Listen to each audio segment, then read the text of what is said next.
As an insurance adjuster, I have faced my share of challenging situations, but none quite like the moral dilemmas that arise from interacting with vulnerable women. I'm a happily married man who has long since stopped pursuing romantic escapades. However, in recent years, my wife's needs have diminished significantly. With 3 children at home, she spends her afternoons teaching voice lessons. By the time I arrive home, dinner is cooked, and she's ready for a glass of scotch, exhausted and in need of relaxation. After I help get the kids to bed, it's already 10 p.m., and both of us are spent. It's simply the stage of life we find ourselves in. Despite the exhaustion, I know she still loves me, and I love her. One Sunday evening, I received a call about a large water loss at a hotel located over 2 hours away. I always prefer to respond quickly to commercial jobs, especially since most emergency service companies that promise 24-hour responses often send incompetent employees. The truly skilled workers usually arrive the next day, often after much damage has already occurred. I arrived at the hotel shortly after midnight, checked into a room, and immediately began surveying the damage. I met with the hotel management to discuss what needed to be prioritized. After that, I found the crew chief of the emergency response company and laid out my expectations for the job. This particular job was a nightmare. The water damage was extensive, and the crew chief, while a nice guy, lacked experience. By dawn, I had to step in and take charge of his crew, redirecting them to ensure we were headed in the right direction. I provided instructions on how to set up the equipment and then slipped away to catch a few hours of much-needed sleep. When I awoke a few hours later, I checked the progress and found the crew chief had made some headway, but not quite as effectively as I had hoped. As I adjusted one of the dehumidifiers, I noticed a woman observing me from the bar. In my early 40s, I maintain a decent physique, and while I'm used to receiving occasional glances, this woman was gazing at me intently. I don't chase women anymore, but something about her presence suggested trouble. Within minutes, she was at my side, teasing me about my struggle with the equipment.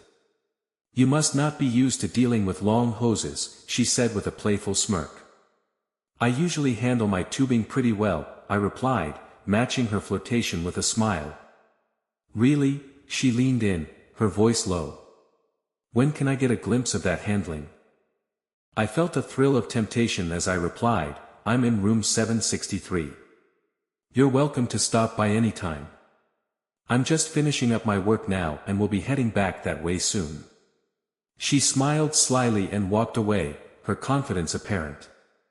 I watched her as she moved through the hotel. She was a few inches shorter than me, clearly at least in her 30s, but she carried herself well, showing signs of taking care of herself. After a while, I returned to my room, took a shower, and poured myself a drink. Wrapped in a towel, I was surprised to hear a knock at the door. I hesitated, wondering if it could be her. Peering through the peephole, my heart raced as I saw her standing there. This was the moment of truth. Do I open the door or pretend I'm not here? "Housekeeping," she called out seductively, a playful lilt in her voice. Well, as a matter of fact, I did open the door. She greeted me with a warm smile that made my heart skip a beat. "You know," she began, looking around with a hint of mischief, "my husband would not approve of this." "How about your wife?" "Well," I started, a tinge of guilt creeping in, "she isn't here." At that moment, she leaned forward and kissed me, softly at first. I took her drink from her hand and pulled her into a deeper embrace, feeling the rush of adrenaline mixed with desire. "I'm Cindy, by the way," she giggled, her eyes sparkling with excitement. "Tony," I replied, offering a fake name that suited my Italian heritage. Cindy was strikingly pretty, her laughter infectious. As we settled into conversation, she mentioned something intriguing. "I left my things in my room, hoping my daughter wouldn't find them." "Your daughter?" I asked, curiosity piqued. "She's a freshman at the local university. I'm here to get her registered. She has a cheerleading scholarship, just like her mom," she said, her pride evident. "Well," I began, trying to stifle the temptation, I hope she isn't expecting you back anytime soon. Nope, she replied with a smirk. She won't be back until the morning. The air between us thickened with unspoken possibilities, and I couldn't help but wonder where this evening would lead.